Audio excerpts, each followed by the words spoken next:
Hello friends, welcome to trading edge. So Nifty bank Nifty में आज क्या मूव मिला है, कल हम कैसे ट्रेड करेंगे वो फटाफट डिस्कस कर लेते हैं। नाउ देखिए फ्रेंड्स, हमारा डिस्कशन निफ्टी में क्लियर था कि हम अगर यहाँ से कुछ कंसोलिडेट करके अगर ब्रेकआउट देते हैं तो हम कुछ क्वांटिटी में बाइंग करेंगे, बट मैंने क्लियरली बताया था 50% क्वांटिटी में बाइंग करेंगे। ओके, क्यों? बिकॉज मैं आपको लास्ट 3 दिनों से एक ही चीज़ बता रहा हूँ दैट मार्केट को एक बार एक शार्प डाउन मूव देना पड़ेगा, नीचे जो इम्बैलेंस वगैरह है वो सब लेना पड़ेगा, लिक्विडिटी लेना पड़ेगा अगर ऊपर जाता है तो, राइट।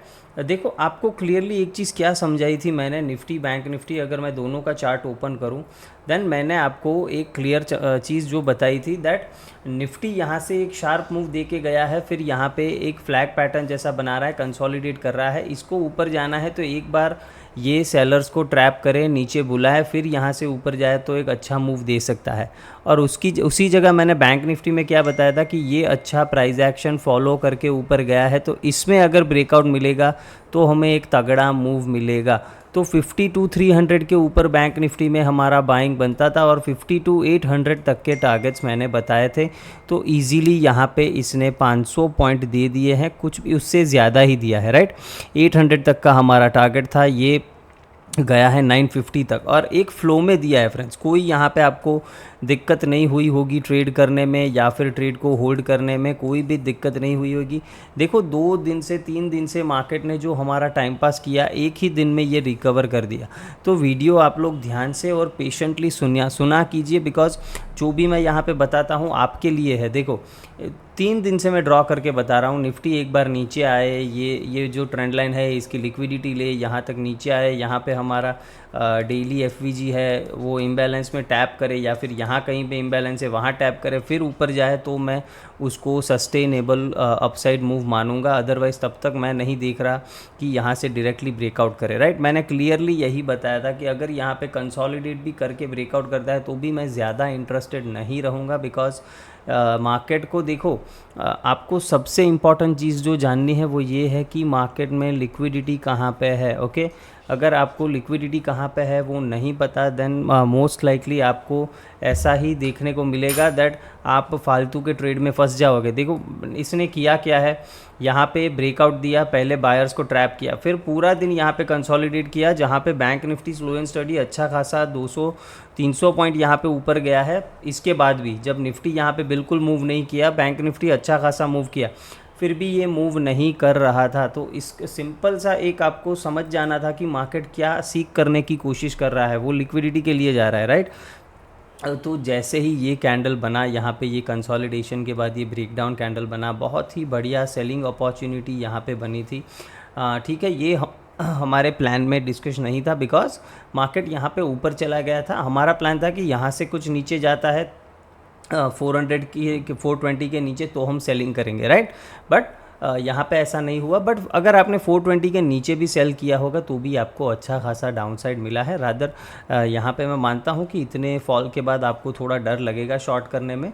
बट एनीवेज देखो, एग्जैक्टली जो हम प्लान करते हैं वो अगर आपको ट्रेड करना था तो बैंक निफ्टी में था और ये अच्छा खासा मूव था। 500 पॉइंट्स हमारे प्लान के हिसाब से थे, इसमें से आपने 300 लिए हैं, 350 लिए हैं, 400 लिए हैं, वो ये बहुत ही बढ़िया होता है। ये लोग एक वीक में नहीं कमा सकते, ठीक है। आपने एक दिन में इतना कमा लिया है, मोर देन हैप्पी हो जाइए। ये मूव नहीं कैच किया कोई दिक्कत नहीं, ओके। मैंने भी ये मूव कैच किया था, बट ठीक है। देखो, मेरा एनालिसिस जो मुझे पता है तो उस तरीके से मैं ट्रेड कर सकता हूँ, मुझे मेरा रिस्क पता है। बट आपने नहीं लिया ये मूव, कोई दिक्कत नहीं है, ठीक है। आपको प्राइस एक्शन फॉलो करते तो डेफिनेटली ये मूव भी आप कैप्चर कर सकते थे, बिकॉज निफ्टी बिल्कुल भी मूव नहीं कर रहा था, ओके। और ये क्लियर कट यहाँ पे एक ब्रेकडाउन कैंडल था। और सबसे इम्पॉर्टेंट चीज़, आपको पता था कि प्राइस को नीचे जाना है, ये सारे लेवल्स तक 300 के लेवल्स तक इसको नीचे जाना है। तो बस ये हमको तो एक रीज़न चाहिए था कि मार्केट रीज़न दिखाए, कि मैं निफ्टी रीज़न दिखाए कि मैं इसको सेल करूँ। यहाँ पे मुझे वो रीज़न मिल गया और इतना फास्ट मूव मिला दैट मैं कहीं अपडेट भी नहीं कर पाया ना। एनीवेज देखो, कल कैसे ट्रेड करना है वो देख लेते हैं, ओके। आज का जो था हो गया, कोई दिक्कत नहीं है ना। आज रात को जो यूएस फेड है उसका मीटिंग है, ओके। और इंटरेस्ट रेट के ऊपर वो बात करने वाले हैं। मोस्ट लाइकली वो रेट कट करेंगे। अभी कितना करेंगे, 0.25 करेंगे या 0.50 करेंगे ये देखना है, और इसके बाद वो स्पीच में क्या बोलते हैं ये भी एक देखना रहेगा। तो कल मार्केट वॉलेटाइल रह सकता है। ओके, फर्स्ट थिंग, बड़ा गैप अप या बड़ा गैप डाउन देखने को मिल सकता है, मुझे नहीं पता क्या होगा। ओके, मोस्ट लाइकली मुझे अगर पूछो तो गैप अप मुझे दिख रहा है। ओके, अगर मुझे पर्सनली पूछो तो मुझे गैप अप दिख रहा है। उसका रीज़न सिंपल है दैट मार्केट को जो नाटक जो ड्रामा करना था वो इसने कर लिया है। ओके, यहाँ पे ये सारी लिक्विडिटी ले ली है, ये डेली एफवीजी में भी टैप कर दिया है यहाँ पे। तो यहाँ से मोस्ट लाइकली हमें गैप अप देखने को मिलना चाहिए अगर इस एफवीजी को मार्केट को सस्टेन करना है। ओके, और हमारा ऑल ओवर ट्रेंड भी बुलिश है, तो इसीलिए मैं ऐसा ही मान रहा हूँ कि हम गैप अप खुलेंगे, but I am ready for both. अगर गैप डाउन भी खुल गया तो भी ऐसे शॉक में नहीं जाना है कि ये क्या हो गया। Okay, be ready for both sides. Now बड़ा गैप अप ओपन हो गया, मान लेते हैं हम यहाँ से ओपन ही हो जाते हैं 450 या 500 के जोन पे। ओके, तो देखो बड़ा गैप अप बड़े गैप डाउन के बाद एक चीज़ बहुत ही ध्यान रखनी होती है दैट तुरंत ट्रेड कभी नहीं करना होता है। मिनिमम 15 मिनट्स, ठीक है, मिनिमम 15 मिनट्स 20 मिनट्स आपको प्राइस को देखना है ना। अगर हम बड़ा गैप अप ओपन हो जाते हैं, मान लेते हैं इसी एरिया में या इसके ऊपर ओपन हो जाते हैं, और हो सकता है हम यहाँ से एक डाउन ट्रेंड का प्राइस एक्शन बनाए। देखो प्राइस एक्शन बनाए तब आप सेल कर सकते हो, क्यों? बिकॉज हो सकता है हम थोड़ा बहुत नीचे आए व फिर वहाँ से रिवर्स करें, तो कल का दिन वॉलेटाइल रह सकता है, दोनों साइड के मूव्स मिल सकते हैं, बाय सेल दोनों साइड के लिए आपको रेडी रहना है। डायरेक्शनल मूव की पॉसिबिलिटी कम है अगर बड़ा गैप अप गैप डाउन खुलता है तो, ठीक है। मान लेते हैं कि यहाँ पर कहीं पे ही ओपन हो जाता है इसी एरिया में, फिर इसको ब्रेक डाउन करता है तो हमको एक डाउन साइड का मूव अच्छा खासा देखने को मिल सकता है। ओके, ये पॉसिबिलिटी है ना। इधर ओपन होके मान लेते हैं इधर ही ओपन हो जाता है इसी एरिया में और ऊपर जाने की कोशिश करता है, तो वापस से सिंपल है 44,410 इस लेवल को याद रखना। इसके ऊपर अगर प्राइस एक्शन बनाता है वापस से बाइंग करेंगे। 25, 530, 580 जो हमारे टारगेट्स है उसको टारगेट करेंगे, सिंपल है। ओके, अगर फ्लैट ओपन होके ऊपर जाता है तो गैप अप ओपन हो गया, 15-20 मिनट देखेंगे क्या करता है। इतना बड़ा गैप अप के बाद बाइंग करने में मेरे लिए कोई सेंस नहीं बनता है। ओके, मान लेते हैं गैप अप ओपन हो गया, आपको सेल नहीं भी करना तो भी डिप का वेट करना, डिप के बाद जब भी ये प्राइस एक्शन चेंज करे तब आप बाइंग कर सकते हो, सिंपल है। सिमिलर केस फिर विथ गैप डाउन, देखो गैप डाउन ओपन होगा, यहाँ पे बहुत सारे इम्बैलेंस है। ओके, ये 15 मिनट्स के फेयर वैल्यू गैप्स है, 13 मिनट्स के फेयर वैल्यू गैप्स है, आप अपने चार्ट पे देख के मार्क कर सकते हो। उनमें से कहीं से भी मार्केट अगर मान लेते हैं यहाँ से ओपन होता है 250 या 200 के जोन में, इस जोन में कहीं पे ओपन होता है यहाँ पे, तो यहाँ पर भी तुरंत सेल करने का नहीं सोचना है, देखना है अगर यहाँ से बेस बना के कुछ प्राइस एक्शन बना के अगर ऊपर जाता है तो आप यहाँ से भी बाइंग कर सकते हो, बिकॉज हमारा जो ट्रेंड है वो अप है। ओके, तो हो सकता है हम ग्लोबल रीजन्स की वजह से गैप डाउन ओपन तो हो जाए बट यहाँ पे सस्टेन ना करे और रिवर्स कर दें और यहाँ तक आज के क्लोजिंग प्राइस तक आ जाए और इसको ब्रेक किया, देन हम 400 450 तक ऊपर जा सकते हैं। अगर गैप डाउन ओपन होता है और प्राइस थोड़ा यहाँ पे सस्टेन करता है, मतलब मान लो कि 30 से 50 पॉइंट में ही सस्टेन कर रहा है और फिर वापस से ब्रेकडाउन देता है, जो भी रेंज बनाता है उसका अगर ब्रेकडाउन मिलता है देन डेफिनेटली आप वहाँ पे फिर सेल कर सकते हो, बट एटलीस्ट वो 30 मिनट्स तक इस रेंज में जो भी गैप डाउन खुले वही रेंज में ट्रेड करना चाहिए। ओके, कल आपको नहीं समझ में आता है कुछ, देन आप ट्रेडिंग छोड़ भी सकते हो, या फिर एक चीज़ और कर सकते हो कि सीखना है आपको 20% क्वांटिटी में ट्रेड करो। ओके, 10 लॉट्स में ट्रेड करते हो आप, कल 2 लॉट्स में ही ट्रेड करके देखो ऐसे जो इवेंट्स आते हैं ऐसे 10 इवेंट्स ट्रेड करो। ओके, पहले 2-2 लॉट के साथ ऐसे 10 इवेंट ट्रेड करो, उसमें आपको कॉन्फिडेंस अगर बन जाता है देन आप डेफिनेटली नेक्स्ट टाइम फिर आप 50% क्वांटिटी से ट्रेड करो, फिर आप 80% क्वांटिटी से ट्रेड करो, और जब आप 20-25 इवेंट ऐसे ट्रेड कर लो ना, सेम इवेंट की बात कर रहा हूँ, ये फेड का जो भी है ये हर महीने आता है। ओके, तो आप 20-25 एक बार ट्रेड कर लो, उसके बाद इवेंट पे आप 100% क्वांटिटी पे ट्रेड करो, अदरवाइज़ उन दिनों को आप छोड़ दो, ठीक है, कोई फ़र्क नहीं पड़ता। देखो ऐसे दिन पे भी मार्केट अच्छे मूव देता है, नॉर्मल डेज़ पे भी बैंक निफ्टी में भी 800 पॉइंट का मूव दिया, ठीक है, तो मिलता है मार्केट में मूव्स, आपको कोई टेंशन लेने की ज़रूरत नहीं है। HDFC की बात करें, देखो मैं ICICI देखो, HDFC देखो, ये दोनों चार्ट्स आप देखो, यहाँ पे मैं बोल रहा था कि ये ब्रेकआउट देगा अच्छा मूव देगा, ये ब्रेकआउट देगा अच्छा मूव देगा, क्या दोनों ने अच्छा मूव दिया? क्या बैंक निफ्टी में अच्छा मूव आया? एक ही दिन में आया ना, राइट?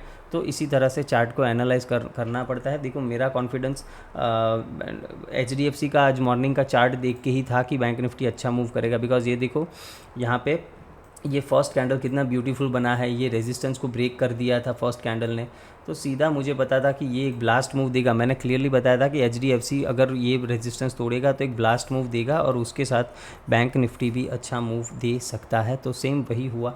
देखो कब होगा हमें नहीं पता, बट हमें प्लान के साथ रेडी रहना पड़ता है, ये ज़रूरी होता है। ओके ना, बैंक निफ्टी को कैसे ट्रेड करना है, इसके लिए हम आ जाते हैं 15 मिनट्स के चार्ट पे। यहाँ पे कुछ जोन वगैरह है वो हम ड्रॉ कर लेंगे ना। यहाँ पे ये एक जोन मुझे दिख रहा है, अच्छा खासा ऑर्डर ब्लॉक है, ये बाइंग जोन हमारा। एक यहाँ से हम ट्रेड कर सकते हैं, दूसरा ये मैं पूरा जोन लेने की कोशिश करूँगा बिकॉज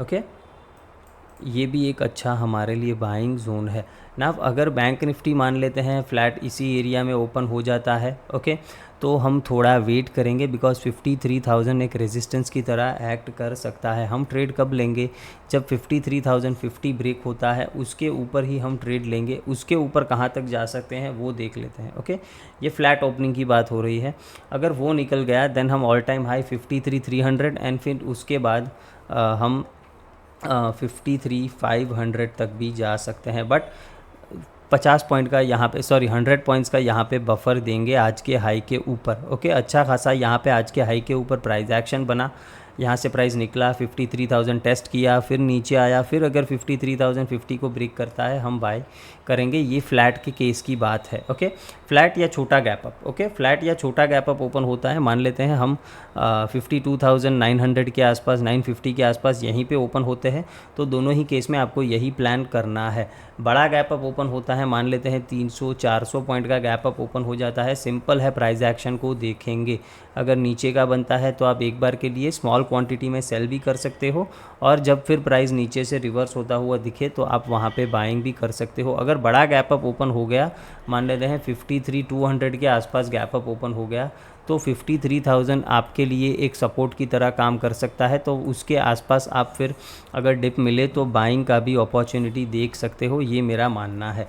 बैंक निफ्टी देखो क्लियर है, गैप डाउन ओपन होता है, यहाँ तक आने दो, यहाँ से सपोर्ट लेता है बाइंग करेंगे, यहाँ से सपोर्ट लेता है बाइंग करेंगे। गैप डाउन के केस में ज़्यादा सोचना नहीं है, सेलिंग नहीं करना है। गैप डाउन ओपन होता है, मान लेते हैं यहाँ से 200 पॉइंट गैप डाउन ओपन हो गया, सेलिंग नहीं करना बिकॉज सीधा हमारे पास ये ऑर्डर ब्लॉक है, इधर से रिएक्शन मिला बाई कर लो।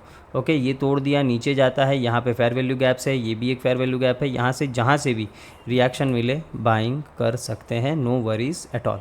ठीक है, तो ये बहुत ही सिंपल है। मिड कैप्स में आपको प्लान किया था हमारा दैट अगर हम यहाँ पे फ्लैट ओपन होके नीचे आते हैं तो इधर से एक बाइंग का कोशिश करेंगे, वापस से ये ऑर्डर ब्लॉक है, इधर से रिएक्ट कर सकता है, और अगर इस मिड लाइन को 220 के लेवल को तोड़ दिया तो फिर हम ये टारगेट करेंगे, ये जोन। ठीक है, तो यहाँ पे डेफिनेटली एक बार मिड कैप ने ट्रैप किया, यहाँ पे बाइंग में बिठाया, तो 10-20 पॉइंट का आपका एसएल हिट हुआ होगा, बट यहाँ से अगर सेल किया है तो आपको आराम से 80-90 पॉइंट्स मिल गए हैं। तो मिड कैप में भी एज प्लान्ड ही हुआ है, कोई दिक्कत नहीं है। ओके, इन लेवल्स को अभी डिलीट करेंगे और कुछ फ्रेश कुछ दिखता है तो वो बनाने की कोशिश करते हैं। ओके, 15 मिनट्स के चार्ट पे आ जाते हैं। ओके, ना इसने देखो अच्छी खासी ये यहाँ पे इक्वल लोज की लिक्विडिटी ली है। ओके, तो ये एक अच्छा साइन माना जाएगा बुल्स के लिए। अगर गैप अप ओपन होता है तो यहाँ पे मैं डेली चार्ट एक बार देखना चाहूँगा। ठीक है, डेली चार्ट में भी ठीक ठाक दिख रहा है, कोई दिक्कत नहीं है, पुल बैक लिया है, हो सकता है यहाँ से हम रिवर्स भी हो जाए। ओके, ये भी एक पॉसिबिलिटी है। 15 मिनट का चार्ट देखते हैं। नाव देखो इसमें ट्रेड कैसे करना है। यहाँ पे अगर हम देखें, अगर ये भी फ्लैट ओपन होता है, ऊपर जाता है, जाने देंगे 13,180 के ऊपर कुछ अगर प्राइस एक्शन बनाता है तो वापस से हम बाइंग करेंगे। ये जो ऑर्डर ब्लॉक है इसको हम टारगेट करेंगे। ओके, ये एक अच्छा खासा ऑर्डर ब्लॉक मुझे दिख रहा है 15 मिनट्स में, उसको भी मार्क कर लेते हैं। ओके, आपके लिए यहाँ पे एक अच्छा खासा ये ऑर्डर ब्लॉक है, ये मिटिगेट हो चुका है क्या? ओके, इसको हम कंसीडर नहीं करेंगे, हम इस जोन को कंसीडर करेंगे बिकॉज वो वाला मिटिगेट हो चुका है, ये फ्रेश है। ओके ओके, नाव ये जोन हमने कंसीडर किया है यहाँ से लेके यहाँ तक। ओके, तो अगर हम 180 के ऊपर सस्टेन करते हैं तो हम इधर तक 280 आसपास तक हम टारगेट, 270 280 तक हम टारगेट मान सकते हैं। इधर से वापस से सेलिंग का मौका मिल सकता है बिकॉज़ ये एक डाउन ट्रेंड में अभी 15 मिनट्स में दिख रहा है, तो यहाँ पे एक बार के लिए आप सेलिंग का प्लान कर सकते हो अगर मिलता है। अगर गैप अप ही ओपन हो जाता है, तो इसमें लेवल याद रखना है 13,180, इसके ऊपर डेफिनेटली बाइंग आप कर सकते हो, सिंपल है। इससे भी बड़ा इधर गैप अप ओपन हो गया, मान लेते हैं 220 230 के आसपास ओपन हो गया, तो फिर हम छोड़ देंगे इसको, आराम से प्राइस एक्शन फर्स्ट हाफ में देखेंगे, सेकंड हाफ में 12 बजे के बाद ट्रेड करेंगे कि ये कहाँ जाता है, ये यहाँ जाता है, यहाँ से रिवर्सल करेंगे, नीचे डिप लेता है, वहीं कहीं से सपोर्ट लेता है तो हम बाइंग करेंगे। ओके, ये सारा फिर उसके लिए सपोर्ट बन जाएगा, अगर इधर ऊपर ओपन होते हैं तो ये सपोर्ट बन जाएगा, सिंपल है। गैप डाउन ओपन हो गया, सिंपल है, इधर का वेट करना है, इस जोन का गैप डाउन इधर कहीं पे ओपन हो गए, इधर आने दो, यहाँ से रिवर्सल मिलता है, बाइंग करेंगे। अगर 13,000 को सस्टेन नहीं करता तो फिर सेलिंग करेंगे। 13,000 इंपॉर्टेंट लेवल है, अगर उसको सस्टेन नहीं करेगा देन सीधा सीधा हम इधर आएंगे 12,900 तक। ओके, तो इस चीज़ को याद रखना है, अगर गैप डाउन ओपन होता है तो यहाँ पे एक बार के लिए बाउंस ज़रूर मिलना चाहिए, तो पहले बाउंस को ही ट्रेड करने की कोशिश करना। अगर नहीं मिलता है, 13,000 के नीचे सस्टेन कर गया 10-15 मिनट, तो डेफिनेटली 12,900 हम टारगेट करेंगे। देखो वीडियो को फ्रेंड्स आप लाइक नहीं करते तो लाइक एंड शेयर ज़रूर किया कीजिए फ्रेंड्स, ये आपके लिए ही है। ओके, सो मिलते हैं नेक्स्ट वीडियो में। Thank you friends.